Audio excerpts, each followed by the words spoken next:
말씀 보시겠습니다. 오늘 함께 보실 말씀은 잠언 23장 1절에서 16절까지의 말씀입니다. 잠언 23장 1절에서 16절까지 말씀, 우리 함께 한 목소리로 합독합니다. 내가 관원과 함께 앉아 음식을 먹게 되거든 삼가 내 앞에 있는 자가 누구인지를 생각하며 내가 만일 음식을 탐하는 자이거든 내 목에 칼을 둘 것이니라. 그의 맛있는 음식을 탐하지 말라. 그것은 속이는 음식이니라. 부자 되기에 애쓰지 말고 내 사사로운 지혜를 버릴지어다. 내가 어찌 허무한 것에 주목하겠느냐. 정령이 재물은 스스로 날개를 내어 하늘을 나는 독수리처럼 날아가리라. 악한 눈이 있는 자의 음식을 먹지 말며 그의 맛있는 음식을 탐하지 말지어다. 대저 그 마음의 생각이 어떠하면 그 위도 그러한즉 그가 내게 먹고 마시라 할지라도 그의 마음은 너와 함께하지 아니함이라. 내가 조금 먹은 것도 토하겠고 내 아름다운 말도 헛된 대로 돌아가리라. 미련한 자의 귀에 말하지 말지니 이는 그가 내 지혜로운 말을 업신여길 것임이니라. 옛 지게석을 옮기지 말며 고아들의 밭을 침범하지 말지어다. 대저 그들의 구속자는 강하시니 그가 너를 대적하여 그들의 원한을 풀어주시리라. 훈계에 착심하며 지식의 말씀에 기울이라. 아이를 훈계하지 아니하려 하지 말라. 채찍으로 그를 때릴지라도 그가 죽지 아니하리라. 내가 그를 채찍으로 때리면 그의 영혼을 수월에서 구원하리라.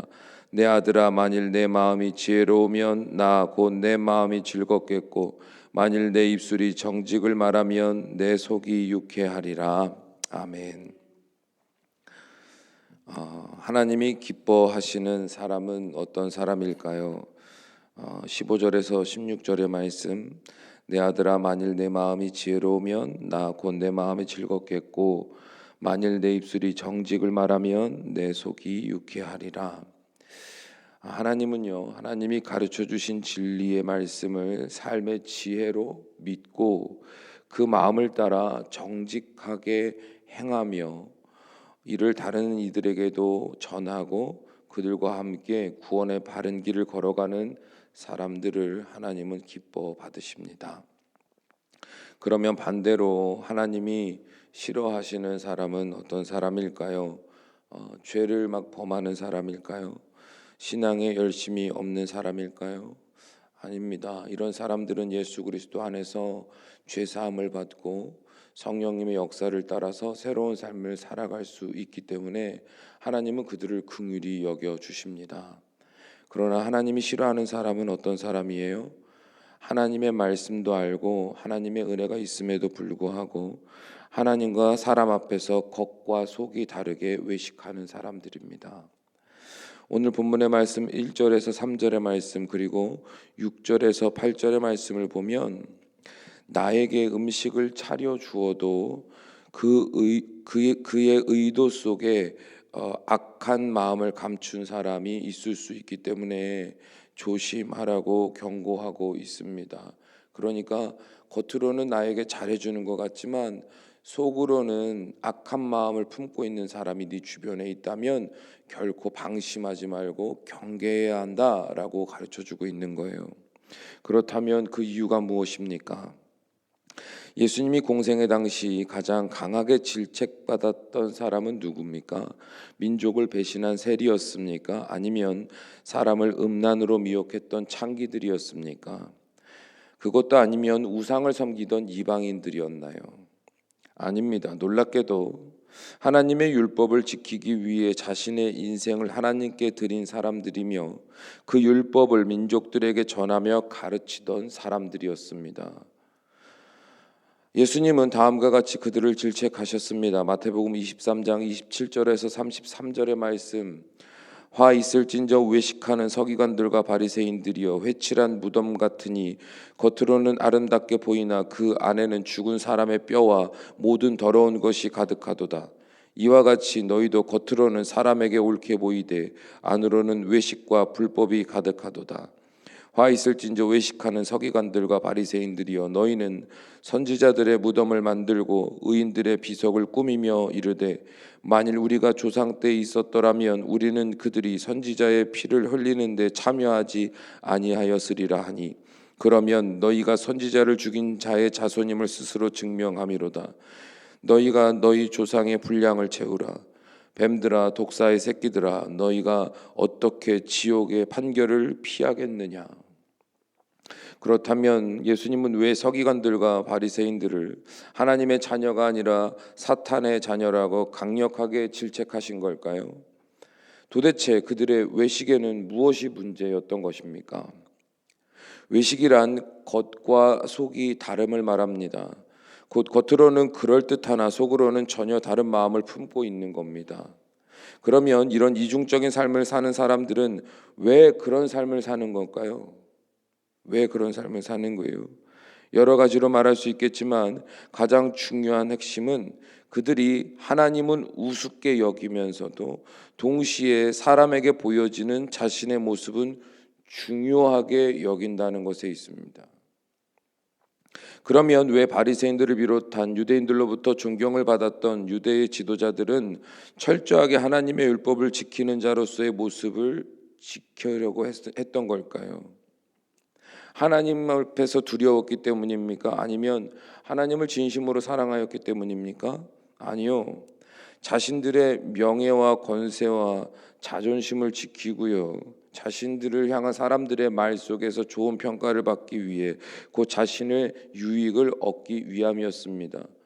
율법을 지킨 이유, 신앙의 행위를 보인 이유, 열심을 보인 이유는 사람들에게 보여지는 자신의 모습 때문이었으며 또 자신이 원하는 유익을 얻기 위함이었다 이 말이에요. 하나님께 이런 행위를 보임으로 내가 얻고자 하는 것을 얻기 위함이었단 말입니다. 그래서 율법을 그렇게나 열심히 지켰던 거예요. 그래서 그들은 거리에 나가서 기도했고 자신들의 금식하는 모습을 사람들에게 보여주며 자신을 세우신, 자신을 택하신, 자신이 알고 믿는다고 고백하는 그 하나님에 대한 그 자신의 모습에 대하여 스스로 정당성을 부여하고 그것을 사람들에게 주장했던 겁니다. 그러나 그들의 속마음, 그 진심은 어떠했습니까? 살아계신 하나님을 우습게 여긴 거예요. 그러니까 한마디로 하나님을 조롱한 것과 마찬가지다 이 말입니다. 하나님도 알아요. 하나님의 뜻도 알아요. 하나님의 말씀도 받았어요.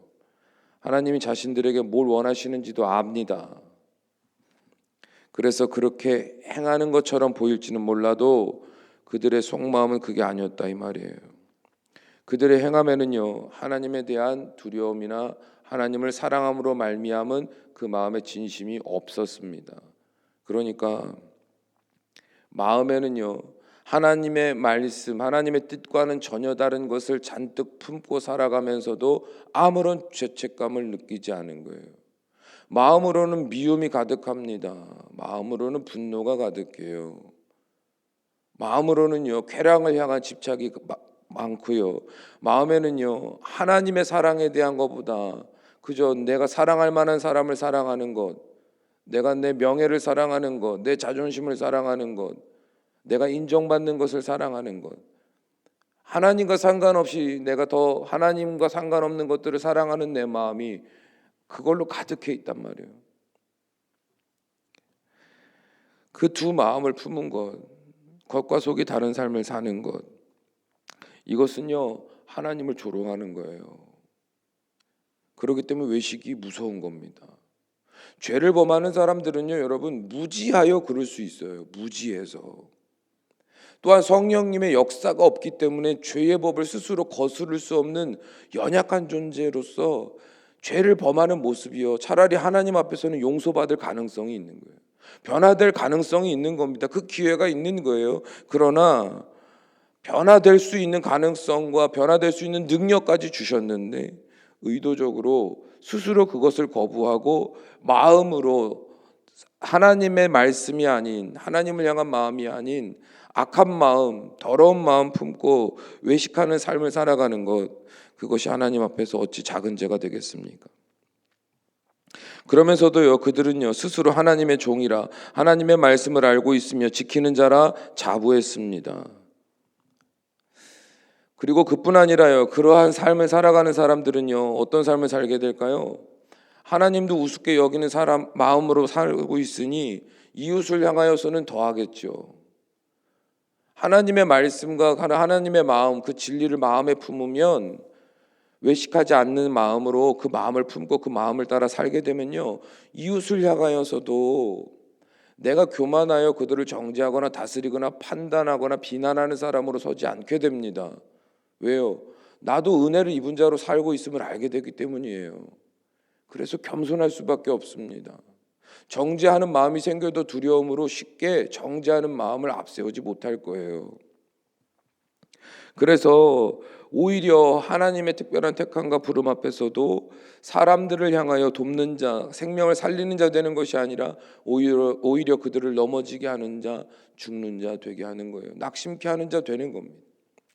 생각해 보세요. 여러분의 장남과 차남에게 각각 돈을 주며 이것으로 동생들에게 먹을 것을 사주라 했습니다.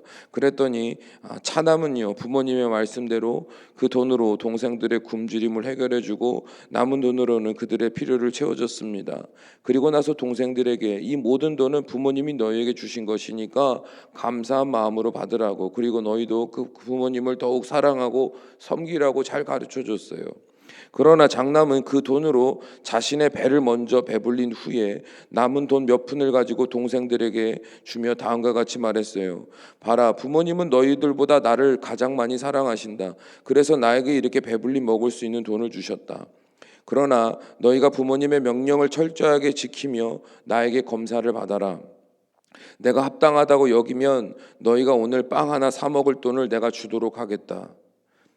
잘 들어라. 부모님은 언제든지 너희를 버릴 수 있는 분이다.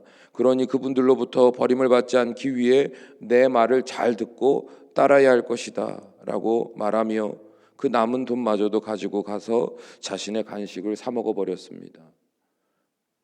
여러분이 부모님이라면 이 두 아들에 대하여 뭐라고 말씀하실까요?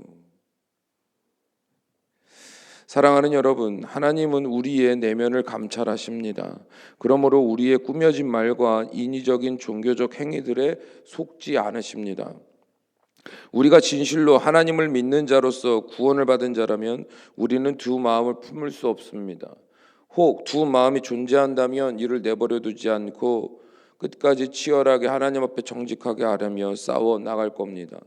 그리고 그렇게 거룩한 하나님의 말씀, 그 마음을 따라 내가 믿고 또한 믿는 대로 행하는 사람은요, 자연스럽게 그들의 삶에서도 자신의 삶뿐만 아니라 이웃을 향한 넉넉한 마음, 관용, 사랑, 용서와 같은 예수 그리스도의 모습이 그들의 삶에서 자연스럽게 드러나게 될 겁니다. 요한일서 4장 20절에서 21절, 누구든지 하나님을 사랑하노라 하고 그 형제를 미워하면 이는 거짓말하는 자니 보는 바 그 형제를 사랑하지 아니하는 자는 보지 못하는 바 하나님을 사랑할 수 없느니라. 우리가 이 계명을 주께 받았나니 하나님을 사랑하는 자는 또한 그 형제를 사랑할지니라. 그러므로 날마다 하나님 앞에서 진실되게 기도하며 그 말씀 앞에서 마음을 정직하게 아뢰십시오.